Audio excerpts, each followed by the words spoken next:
Good afternoon, everyone. Happy Friday. Let's take a look here at the North American equity markets. We did see record closes once again for the Dow as well as the S&P 500, and they're both up by 4.1% and 2.6% respectively on the week. It was, however, certainly a bit of a volatile week. There's still the continued push and pull between the concerns surrounding an inflation environment that might end up being too hot. Of course, we're always keeping our eye on that U.S. 10-year yield, which did move above that 1.6% level and then pulled back a little bit. But again, there's a real focus on that number and whether or not, with all the stimulus going on in the world and the Feds and the central bankers continue to be dovish, if in fact we might get a recovery that looks too hot. In other words, they'll be chasing the inflation numbers. That is definitely a bit of a concern. It's put some pressure on those U.S. tech stocks, which, by the way, did lag. The NASDAQ down slightly on the day. The TSX up slightly on the day. That, of course, follows a 1% move to the upside yesterday.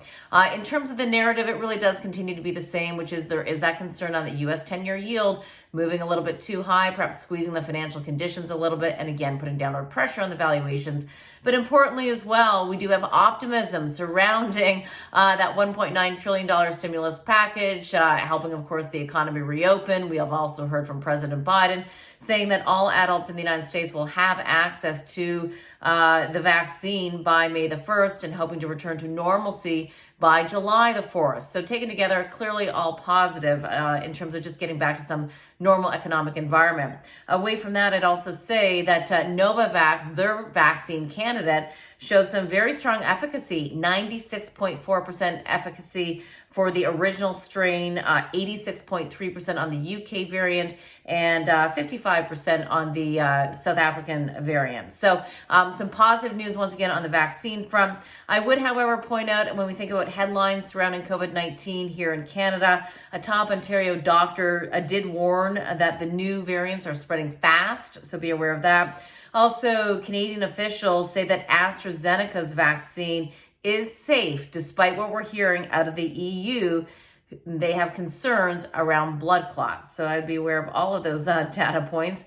Away from that, in terms of the market performance, today we saw industrials as well as REITs south of the border perform very well, up 1.3 and 1.5% respectively. Here in Canada, we did see some of the precious metals for the week perform quite well. So Franco-Nevada certainly a standout there. Also wheat and precious metals.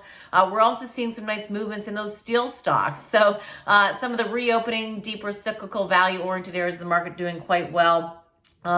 Take a look at some of the steel stocks. STLC, Stelco is one I look at. Just to mention, Air Canada, I would also mention, did get a downgrade. But the stock was actually still ended up in positive territory. So some of those reopening trades are doing quite well. Away from that, gold was flat today, but it was up by 1.4% on the week. WTI is slightly down on the day, but still holding that $65 level. And the dollar, the US dollar, weaker versus most major currencies and certainly the Canadian dollar. Speaking of which, we had a blowout jobs number here in Canada. 259,000 jobs were created, far surpassing expectations. At the same time, though, we still have a long way to get back to in terms of the pre-pandemic job numbers. I'll leave it there. Have a great, safe weekend. A lot coming up next week. I should mention that. A lot on the U.S. economic data front in terms of capacity utilization, industrial production, and, of course, the U.S. Fed meeting on Wednesday, the FOMC meeting on Wednesday. So a lot to watch there.